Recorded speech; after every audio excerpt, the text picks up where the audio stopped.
inspection out in Clovis today.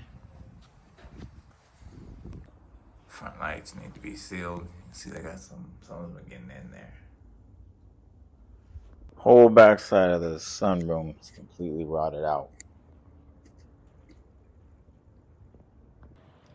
Rolled roof actually has to extend beyond the drip edge on the sides.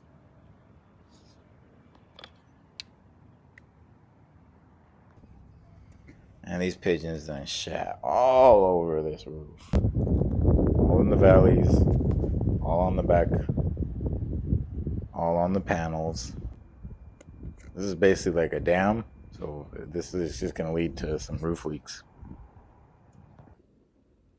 This wall was bowed. Someone's walking around this insulation the wrong way because they squished it down, and now you've ruined the R value of it. There's an easier way they could have walked without damaging it, at least not as much.